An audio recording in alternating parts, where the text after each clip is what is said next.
முழு உலகத்திலும் யாருக்கும் கொடுக்கப்படாத இல்ம் கொடுக்கப்பட்டிருந்தது, அறிவு கொடுக்கப்பட்டிருந்தது. ஆனால் ஏன் உம்மி நபி என்றால் லா கிதாபத வலா கிராஅ, எழுத படிக்க தெரியாதவருக்கு தான் இந்த வார்த்தை சொல்லப்படும். அப்பயே ஸல்லல்லாஹு அலைஹி வஸல்லத்துக்கு இந்த வார்த்தை சொல்லப்படுது என்ற ஒரு கேள்வி எழும்பலாம். கண்ணியமானவர்களே, இதற்கு உலமாக்கள் என்ன சொல்றாங்கன்னா, அல்லாஹ் சுப்ஹானஹு வ தஆலா இந்த உலகத்துல முஹம்மது ஸல்லல்லாஹு அலைஹி வஸல்லம் அவர்களுக்கு கற்றுக் கொடுக்கக்கூடிய ஒரு ஆசானை வைக்கவில்லை, ஒரு உஸ்தாதை உலகத்தில் ஏற்படுத்தல்ல. ஏன் என்று சொன்னால், நபி அவர்களுக்கு இந்த உலகத்திலே கற்றுக் கொடுக்க தகுதியானவர் யாரும் இருக்கல்ல, தகுதியானவர் யாரும் கிடையாது. அப்ப ஸல்லல்லாஹு அலைஹி வஸல்லம் அவர்கள் இந்த உலக வழக்கை பார்த்தால் மஹ்லூக்ல எந்த ஒரு உஸ்தாதும் ஸல்லல்லாஹு அலைஹி வஸல்லம் அவர்களுக்கு இருக்கல்ல.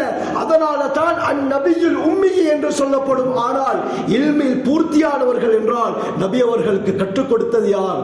சஹீஹ் முஸ்லிமுடைய ரிவாயத், ஸல்லல்லாஹு அலைஹி வஸல்லம் அவர்களே சொன்னார்கள், அல்லமனி ரப்பி ஃபஅஹ்ஸன தஅலீமி வ அத்தபனி ரப்பி ஃபஅஹ்ஸன தஅதீபி.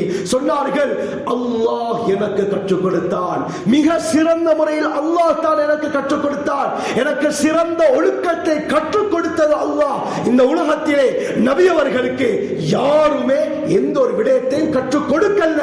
ஏன்? கற்றுக் கொடுக்க தகுதி இல்லை.